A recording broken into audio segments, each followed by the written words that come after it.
berbagai kota seperti di Surabaya, di Jakarta, semuanya berkumpul di sini. Oke? Nah, sekarang saya akan kembali ke topiknya.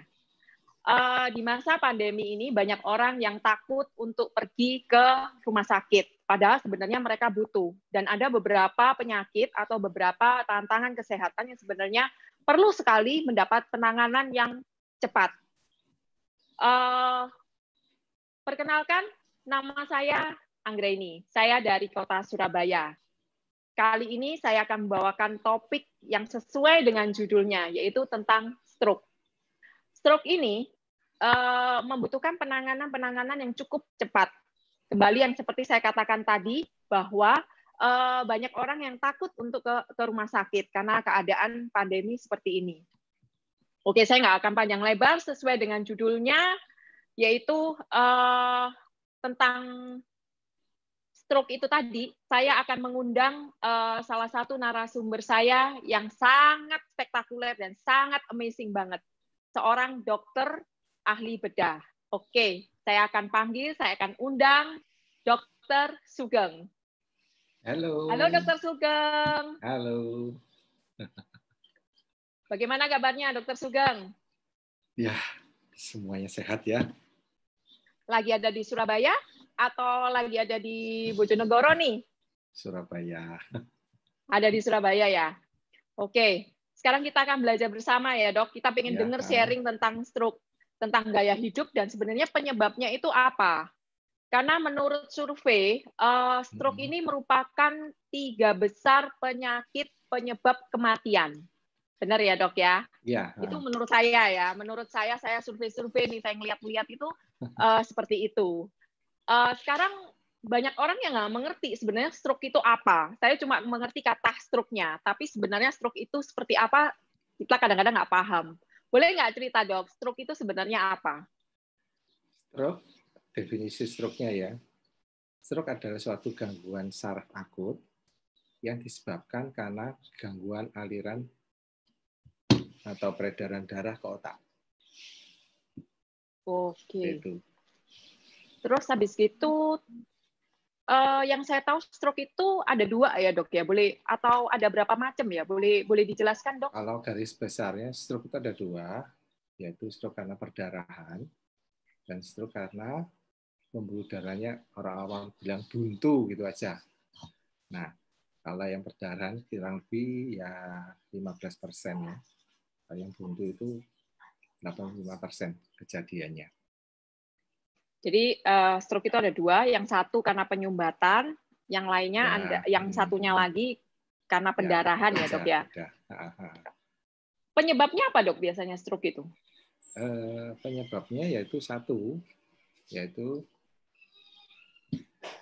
kalau dia pembuntuan ya, itu kebanyakan karena sindrom metabolik. Yaitu contohnya diabetes, terus penyakit jantung, ya. Jadi dia menyebabkan aliran darahnya tersumbat, terus ada penyakit-penyakit dari dinding pembuluh darah, ya, aterosklerosis dan lainnya itu, sehingga menyebabkan tersumbat, atau gangguan dari komponen darah. Nanti kita lihat ya di slide-nya nanti, kenapa ada kegumpalan sel darah merah yang bisa menggumpal seperti itu. Terus yang terakhir yaitu hipertensi.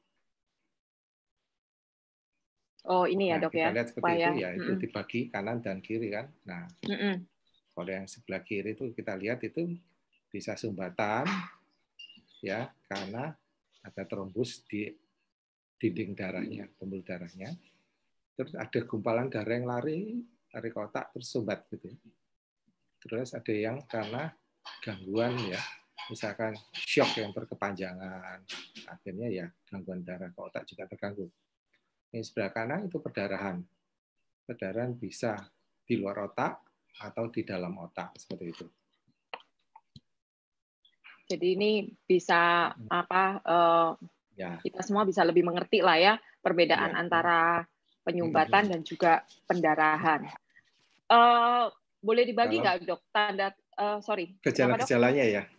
Mm-mm. Nah, gejala-gejalanya kalau yang awam itu biasanya ya kadang-kadang ya enak-enak nonton, loh kok matanya satu jadi blank gitu ya, atau dua-duanya. Kemudian gejala kesemutan bisa di ekstremitas ya, anggota gerak atau wajah gitu. Terus kadang-kadang ada peningkatan kabur ya. Terus peningkatan tekanan otak ya karena perdarahan ya, sehingga menyebabkan nyeri, kejang ya. Terus jangan dilupakan, kadang gejalanya gangguan menelan seperti itu. Gangguan menelan. Ya bisa. Kadang itu tanda-tanda yang kadang-kadang Ya, kita merasa bahwa itu nggak terlalu ini ya, nggak terlalu penting gitu loh. Maksudnya gangguan iya. menelan, kesemutan gitu kan nggak Kadang-kadang mungkin bicaranya kok ngelantur gitu. Oh. Tiba-tiba bicara blank. Karena anak ngomong kok diem. Kita malah mengiranya kalau umpamanya orang lagi nggak Sambet ya. fokus, kesabet lewat gitu aja, nggak ngerti atau ngelantur atau pikirannya kemana, atau kesemutan kan nggak mungkin dong kita ke dokter. Kenapa kesemutan gitu? Padahal sebenarnya itu tanda-tanda yang harus memang harus benar-benar diperhatikan ya. Kemudian sebenarnya penyebabnya sebenarnya apa dok? Ya itu tadi. Jadi pertama ya kita karena perubahan gaya hidup ya. Ya perubahan gaya hidup ya. Sehingga pola makan kita yang salah. Yang biasanya kalau kita makan tuh pagi banyak, sekarang kebalik. Malam yang banyak. Enak kan? Keluar-keluar sama teman-teman jalan-jalan makan lebih banyak. Kalau pagi cepat-cepat masuk kantor. Kalau bisa enggak makan. Nah, itu kebalik situ. Kenapa? Kalau pagi butuh makan yang banyak ya, supaya apa? Tenaga dibutuhkan di situ. Kalau malam sebisa mungkin dikurangi. Kalau bisa ya jangan ada karbo lah seperti itu.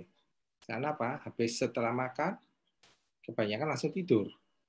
Nah, kebiasaan yang harus dihindari juga setelah makan itu yang dianjurkan 2 jam. Setelah itu baru boleh beristirahat. 2 jam baru beristirahat. Tapi kebanyakan dari kita langsung tidur. Harusnya bersih-bersih rumah dulu ya. Ya, atau cuci kamar mobil. Mandi, gitu.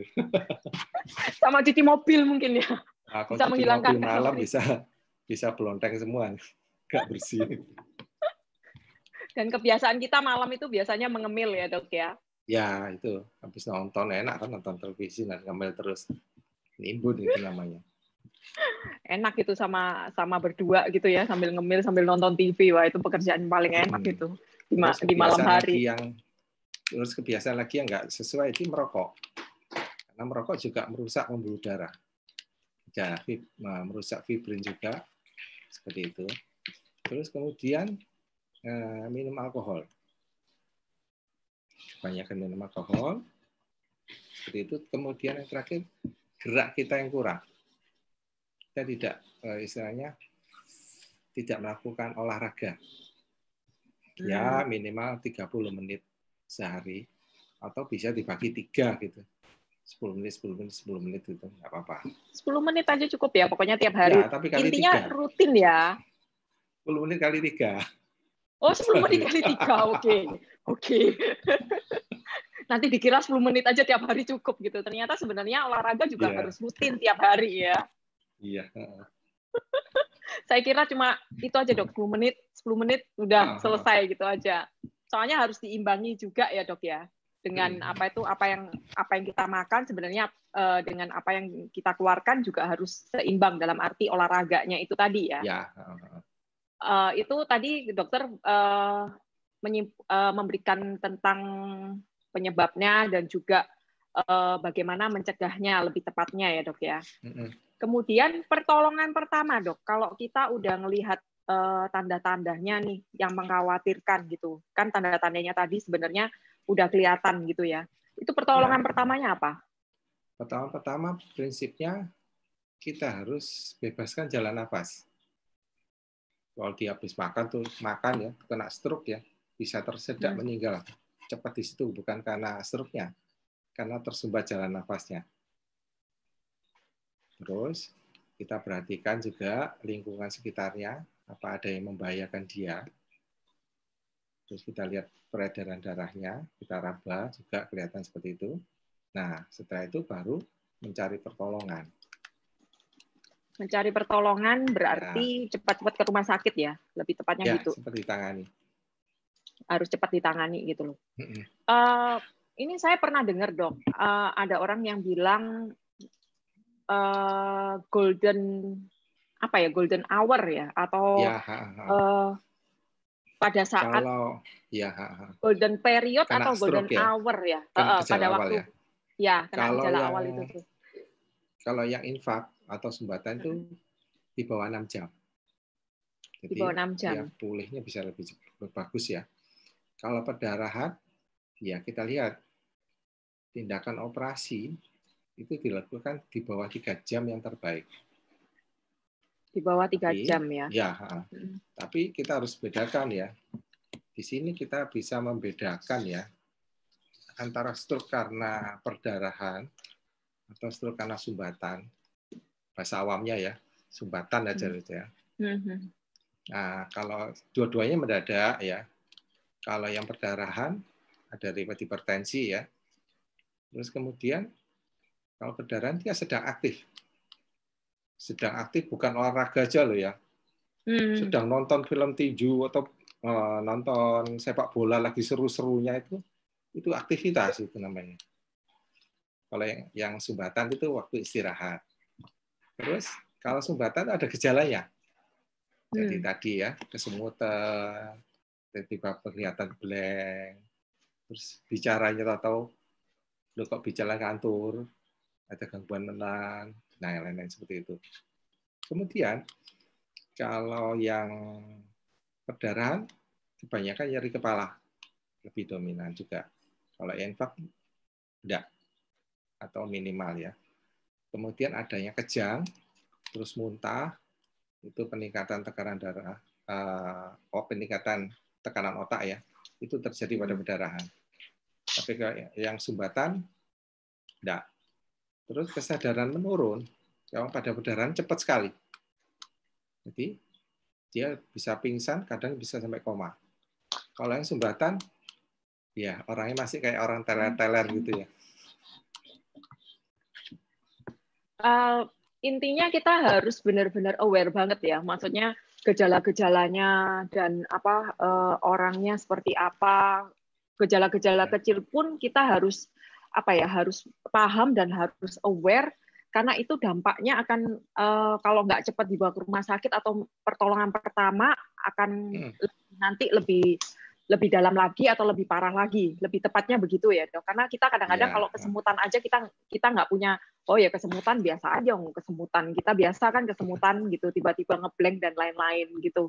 Betul ya dok ya. Jadi sebenarnya kita harus benar-benar paham. Oke, saya kembali lagi ke yang menonton YouTube ini. Apabila ada pertanyaan boleh nanya ya di live komennya, nanti akan coba kita jawab. Ya. Oke dok, saya ini kan orang awam ya. Kita kadang-kadang banyak mendengar dari dari beberapa orang atau baca-baca gitu ya. Ada mitos-mitos yang sebenarnya saya nggak tahu benar apa enggak, karena kita terlalu banyak informasi. Tapi karena sekarang ada dokter, jadi dokter bisa menjawab. Contohnya mitosnya, umur dok. Jadi yang terlalu banyak, maksudnya yang banyak terkena stroke itu orang tua daripada yang muda. Ya, betul sekali. Ya, karena itu mitos yang benar ya? Benar, mitosnya benar. Tapi sekarang umurnya tambah lama tambah muda. Nanti ada lihat slide-nya berikut. Apa penyebabnya? Oke. Saya tunggu itu infonya. Terus apalagi? Kenapa dok? Kenapa kok lebih tua lebih resikonya lebih tinggi daripada yang masih muda? Iya, kita bayangkan aja ya. Kalau kita mobil baru, diajak lari, apapun lebih kuat ya daripada mobil yang tua. Ya, itu terjadinya karena ada sindrom metabolik, terus adanya hipertensi juga. Terus anak-anak jarang minum alkohol atau anak-anak merokok jarang. Ya, dia merokoknya kan harus gejala seperti berulang-ulang terus ya. Ya, dengan bertambahnya usia ya nimbun seperti itu namanya. Jadi usianya lebih dewasa terjadi stroke. Oh, kayak gitu. Sekarang kalau soal kurus atau gemuk, biasa juga selalu bilang kalau gemuk itu resiko stroke-nya lebih tinggi daripada yang kurus. Nah, kalau gemuk ya biasanya karena faktor obesitas atau kegemukan itu karena pembuluh darahnya. Ada timbunan kolesterol di situ. Tapi ingat, kadang-kadang orang gemuk itu bisa juga karena diabetes. Belum manifest ya di situ. Setelah diabetesnya sudah mulai istilahnya ya progresnya sudah tidak kompensasi ya, dia akan kurus. Nah, jadi kelihatan seperti waduh tambah sehat nih. Padahal itu tambah jelek. Karena diabetesnya itu. Yang kita tahu diabetes itu penyakit yang merusak. Apapun dirusak sama dia. Kita lihat pembuluh darah juga rusak. Terjadi sumbatan, terus saluran di dalamnya juga mulai kerusakan. Mulai dari ujung kepala sampai ujung kaki. Oke. Satu lagi, Dok. Apakah stroke itu penyakit keturunan? Yang penyebabnya ya. Contohnya hipertensi, diabetes, itu kan keturunan ya. Salah satunya. Terus kemudian faktor lingkungan juga. Biasanya kita harus ikut orang tua, misalnya dia suka merokok ya, anak-anaknya juga ikut. Jadi sebenarnya bukan stroke-nya keturunan, tapi faktor penyebabnya, pemicunya ya Dok ya, pemicunya. Karena dia mempunyai penyakit yang dokter tadi bilang itu seperti diabetes. Selain diabetes apa Dok? Hipertensi, terus penyakit jantung. Nah ini ada satu yang menarik, stroke karena kelainan jantung. Kelainan jantung itu kelainan klep ya, terus kelainan detak jantung. Itu bisa menyebabkan penyumbatan. Jadi penyakit-penyakit yang menimbulkan itu, bukan menimbulkan ya, keturunan itu tadi sebenarnya karena ada pemicunya terjadilah stroke. Seperti itu ya Dok, lebih tepatnya ya.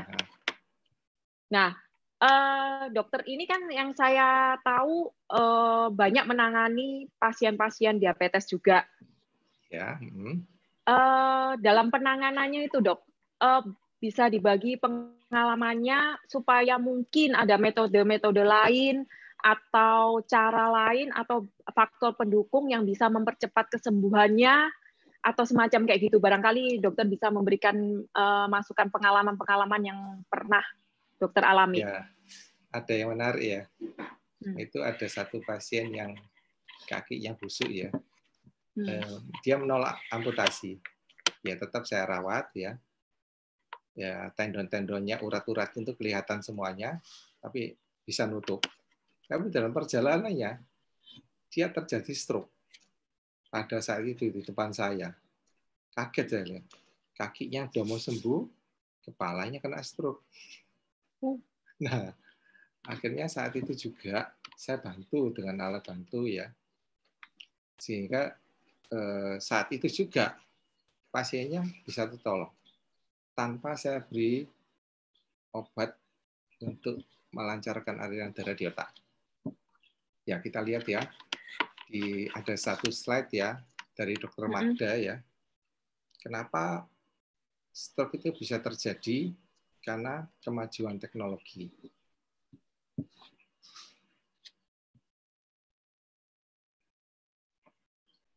Oke, kita tonton ini ya.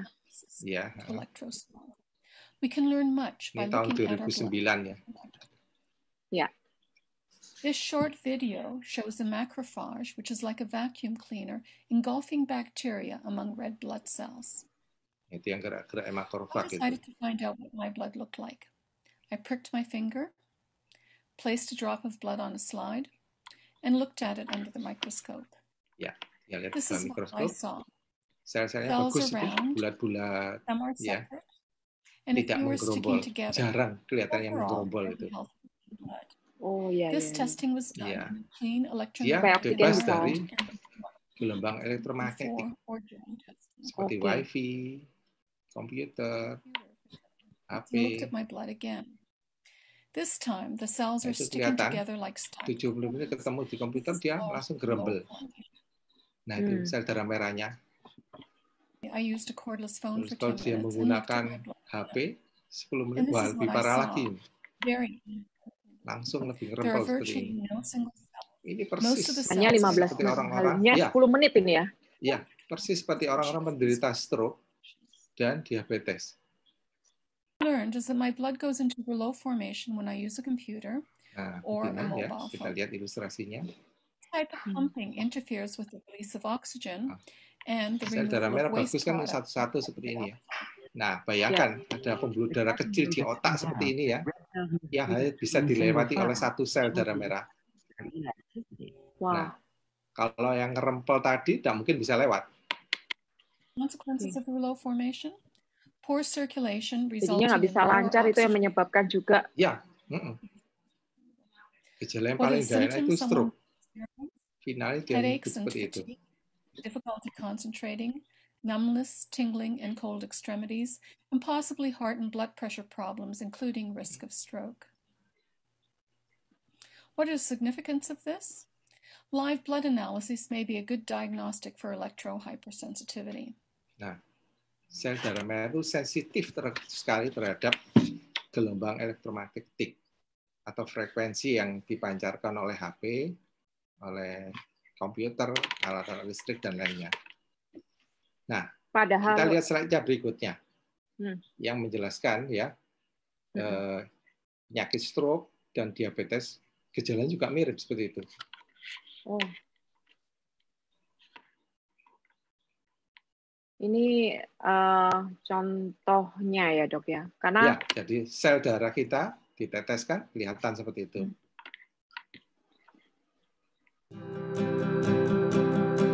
Nah ini ya sel darah merah kita terempel.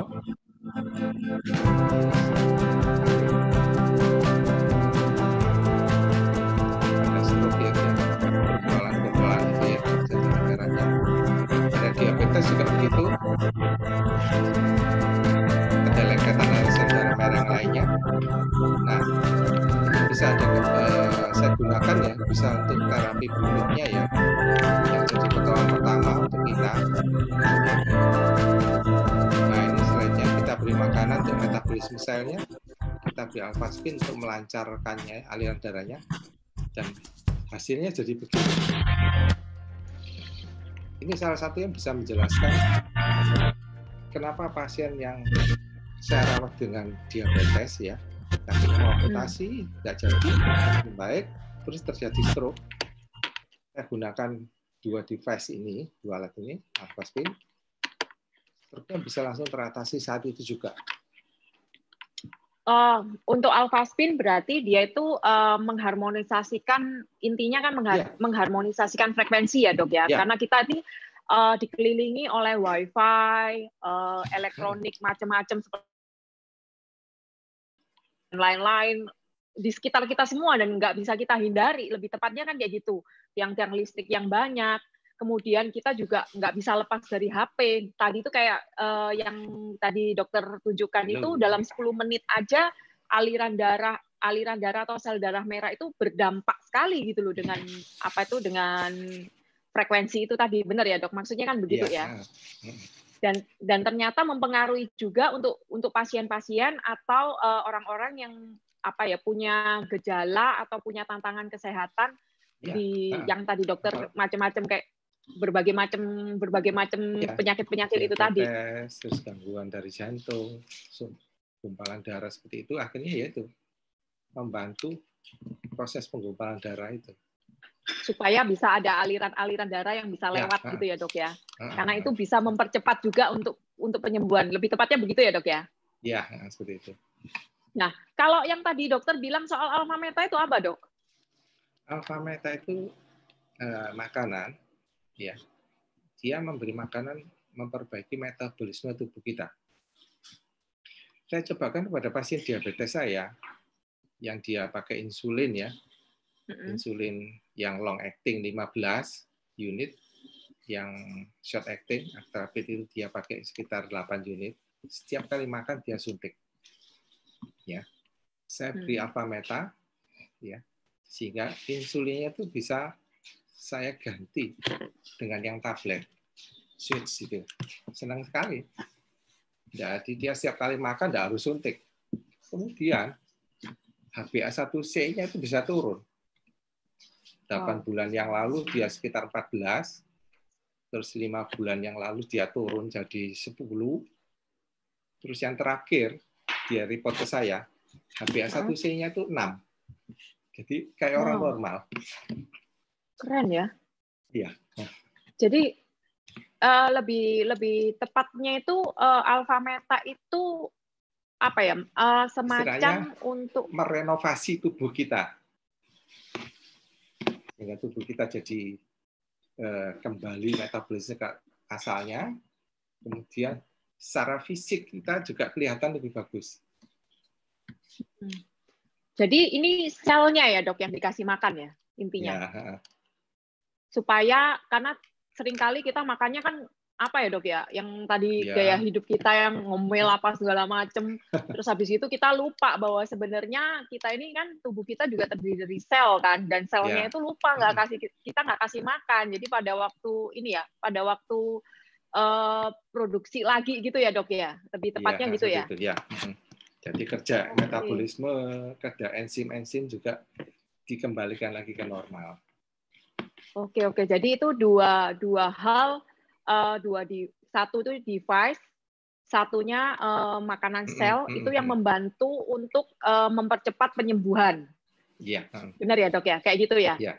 Jadi sebenarnya kalau dokter cerita soal alfa meta dan alfa spin ini sebenarnya bukan cuma orang sakit dong, Dok. Orang yang sehat pun sebenarnya butuh, apalagi di masa-masa seperti ini. Ya, begitu. Ya, benar ya. Memang, ya betul. Saya dulu memang hampir kena ya sindrom metabolik itu, yaitu kolesterol saya bisa tinggi, terus trigliserida tinggi, terus kemudian HDL saya, lemak yang baik itu turun jadi 20.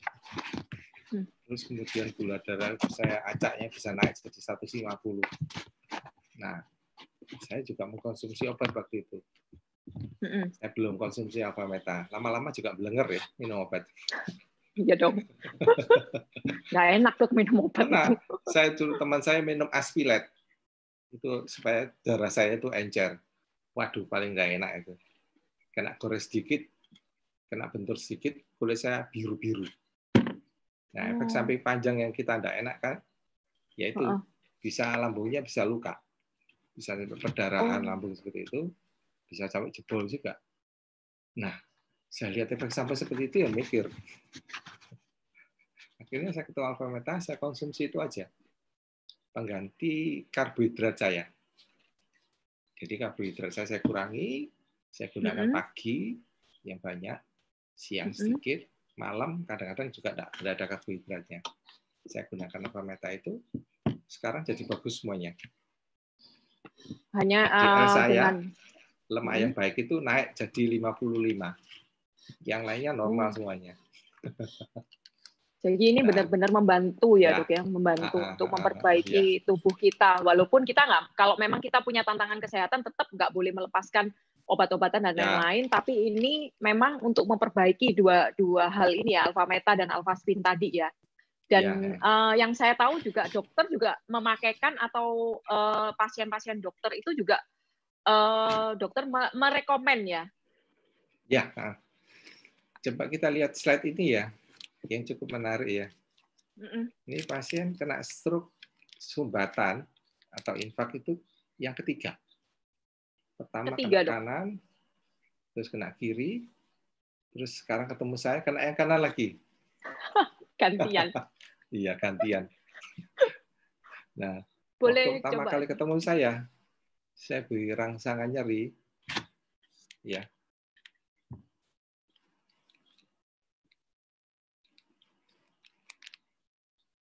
Masih diputar ya. Nah, ini seperti ini. Pak Yoto. Sudah saya beri alfa spin ya. Di dahinya itu kelihatan. Yang di atas kepala itu tadi, Dok ya? Iya, iya. Ini saya beri rangsang nyeri. Tidak ada gerak. Tangannya malah cek-cek ya. Jadi lurus. Jadi GCS jelek sekali. Setelah saya pakaikan ini, yang diangkat, Pak. Besoknya, Wih. nah seperti itu. Diangkat. Dia bisa ngangkat tangan. Wih. Yang kiri, karena stroke-nya kena yang kanan. Dia berarti sudah lebih sadar ya. Melek. 1 hari ya itu ya, dokter kasih Alphaspin ya. Itu yang paling cepat. Dia punya paling cepat ya. Paling cepat. Oh, paling cepat yang awal tadi, yang dengan kaki busuk itu. Saat yang kaki busuk itu? Iya, berapa jam langsung balik. Kalau ini 1 hari kan. 1 hari. Iya, tapi itu tergantung dengan keadaan ya dok, keadaan dari pasiennya ya, keadaan tubuhnya, keadaan selnya dan macam-macam. Tapi alpha meta dan alphaspin ini benar-benar salah satu yang bisa metode atau hal yang bisa membantu mempercepat, intinya kan seperti itu ya dok ya. Ya. Oke, keren banget. Kita kembali ke pertanyaan-pertanyaan dulu ya dok, sebelum kita lanjut lagi, karena ini pertanyaan banyak banget. Ternyata banyak orang yang mungkin kurang paham tentang stroke. Tahu tadi yang saya bilang, tahu kata stroke tapi tidak paham apa itu stroke. Jadi kita coba jawab pertanyaan dari beberapa orang yang online di sini ya. Iya. Ini dari Pak Jimmy di Makassar. Dia bertanya, jauh sekali ya? Iya. Oh, yang dilihat di sini dari Sabang sampai Merauke, sampai ke luar negeri kayaknya dok, yang live di sini. Ini dia tanya, dok, meskipun rajin olahraga, apakah stres pekerjaan atau pikiran, seperti masa di pandemi sekarang, bisa menyebabkan stroke? Ya, bisa. Jadi salah satu penyebab stroke yang harus kita perhatikan ya, di sini 10 yang terbesar ya, hipertensi, kurang olahraga, makan yang tidak sehat, banyak lemak manis, terus gemuk, terus merokok, adanya gangguan di jantung, klepnya atau iramanya nggak teratur, atrial fibrilasi, terus diabetes, minum alkohol. Nah, ini ada juga stres termasuk seperti itu. Stres juga termasuk penyebab stroke juga ya. Jadi di masa seperti ini nih harus menjaga pikiran supaya positif terus ini. Ada pertanyaan lagi. Harus ketawa terus. Ya betul, harus ketawa. Walaupun kita ngomong soal stroke, kita mengedukasi orang, tapi kita juga harus menerima yang positif-positif supaya nggak stres ya dok ya. Karena harus diimbangi juga. Oke, ini pertanyaan dok dari Bapak Sudarmono Nugroho. Di rumah saya butuh WiFi sekarang 24 jam. Ya, saya juga sama. Gimana ini? Kita butuh WiFi yang kencang. Sama, Pak. Seperti tadi ya, WiFi gelombang elektromagnetik yang bisa menyebabkan gangguan ya pada sel darah, terutama sel darah merah kita. Tadi seperti di pemeriksaan Dr. Magda itu sudah kelihatan sekali. Terus kemudian dengan penggunaan alphaspin itu bisa dinormalkan atau diharmoniskan lagi. Sehingga tadi kita lihat videonya sebelumnya itu kan aliran darahnya jadi kembali lagi seperti itu. Jadi kalau mau kita hidup dengan kemajuan teknologi, kita serap apa yang baik, kita tangkal yang jelek-jelek. Jadi kita gunakan alat bantu. Jadi tadi yang alphaspin itu ya, jadi kuncinya di alphaspin. Karena alphaspin itu mengharmonisasi ya. Karena kita nggak bisa lepas itu dari WiFi di masa sekarang, di rumah terus ya dok ya. Ya, makanya kalau kita jalan-jalan di mall ya, dulu ya, kalau terasa ya, kan WiFi-nya kencang sekali ya. Setiap toko pasti ada. Pulang ke rumah, bukan tambah seger, tambah lemes. Terus, kalau kita ke gunung, ya kita mendaki, fisik kan, pulang ke rumah, seger. Itu jawabannya. Kita nggak sadar ya, dipikir lemes, capek jalan-jalan sama capek shopping dok, keluarin uang. Iya. Dok, stres juga uangnya kalau istri beli banyak ya. Wah, kalau istri harus gandeng terus nih. Di bawah alphaspin mungkin lebih tepatnya dok, jadi nggak lihat kiri kanan. Oke dok, ini ada pertanyaan lagi. Pengobatan apa yang tepat untuk penderita stroke dalam penyembuhan pasca pengobatan dari rumah sakit? Nah, kita harus tahu penyebabnya dulu. Hipertensi, harus kita normalkan tensinya. Kalau dia merokok, ya stop. Kalau minum alkohol, stop. Terus kalau dia gemuk, ya kurangilah berat badannya. Terus kalau dia diabetes, nah itu harus diperbaiki metabolismenya. Bukan cuma gulanya yang dinormalkan, tapi badannya ya harus direnovasi. Oke. Dengan penggunaan tadi itu ya dok ya, itu juga salah satu yang bisa membantu. Ini pertanyaannya banyak banget dok. Satu lagi ya, karena waktu kita juga terbatas sekali. Mungkin. Nah makanya itu nanti kita bikin seri-seri berikutnya, karena ini banyak sekali pertanyaan tentang stroke gitu loh. Apakah migrain termasuk salah satu penyebab stroke? Nah itu ada. Migrain, dari buku yang saya baca itu satu sisi.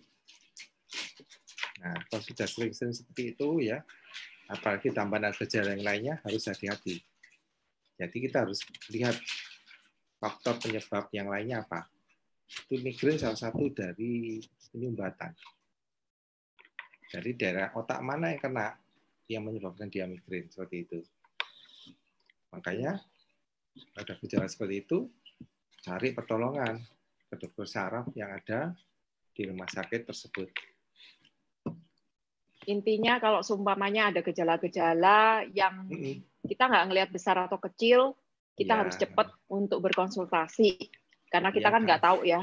Kadang-kadang kayak tadi dokter bilang kesemutan dan lain-lain itu salah satu gejala gitu loh. Dok, ini pertanyaannya banyak banget, tapi nggak mungkin kita jawab dok, karena waktunya ya kita juga ya. Ini bagi yang kalian lagi live, maaf ya nggak bisa jawab pertanyaan, tapi kita jangan khawatir, next-nya kita akan bikin topik-topik lagi. Silakan komen aja kalau mau bikin topik-topik yang lain, kita nanti akan bikin topiknya supaya kita bisa menjawab pertanyaan-pertanyaan gitu lebih tepatnya ya. Wah, harus belajar banyak dan bagi pengalaman ini. Iya dong, berbagi pengalaman yang positif itu baik loh dok. Bisa membantu juga. Kita sharing yang positif-positif, kembalinya kita juga positif. Dok, boleh tanya nggak? Saya penasaran dari tadi. Dokter ini umurnya berapa? Boleh tahu nggak ini? Di atas 50 tahun. Wow, masih sehat ya? Masih bukan sehat, maksudnya masih sehat, bugar, dan awet muda lebih tepatnya. Kalau saya ngelihat di atas 50, padahal saya tahu dokter ini juga travelingnya juga lumayan ya dok ya, pulang perginya keluar kota. Nyetir sendiri. Nah, kadang nyetir ya, sendiri 6 lagi. jam. Wow. 6 jam berdiri lagi operasi. Bagi rahasianya dong, dok. Nah, ini ya.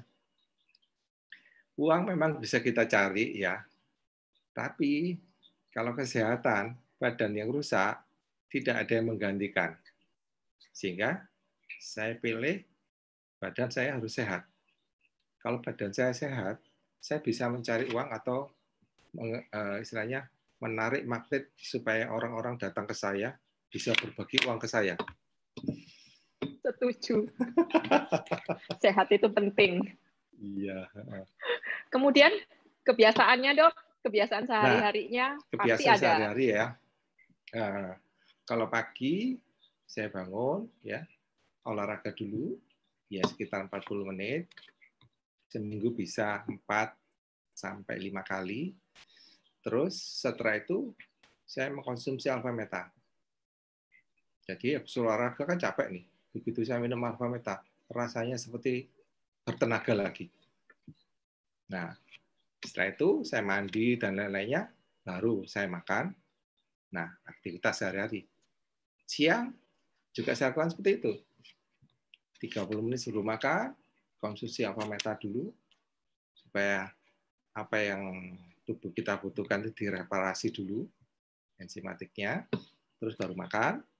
Nah, setelah itu aktivitas lagi, seperti itu. Malamnya juga begitu. Tapi kita harus ingat, pola makan, ya pagi banyak, siang dikurangi, malam paling sedikit. Terus setelah makan jangan langsung tidur. Jadi 2 jam kemudian baru tidur. Ya, itu harus diingat ya. Tadi dokter sudah ngomong. Nggak tahu cuci kamar mandi. Itu bebas. Jadi ada prinsip makan ya. Kita kalau makan ya betul-betul boleh bebas, tapi batasi. Jangan sampai kenyang. Terus makanan beraneka ragam boleh kita nikmati. Terus setelah itu kita imbangi dengan gerak, olahraga dan lain-lainnya itu. Oke. Tips terakhir, Dok, di masa pandemi ini. Nah, di masa pandemi ini ya, yang penting kita harus menuruti anjuran yang sudah ada.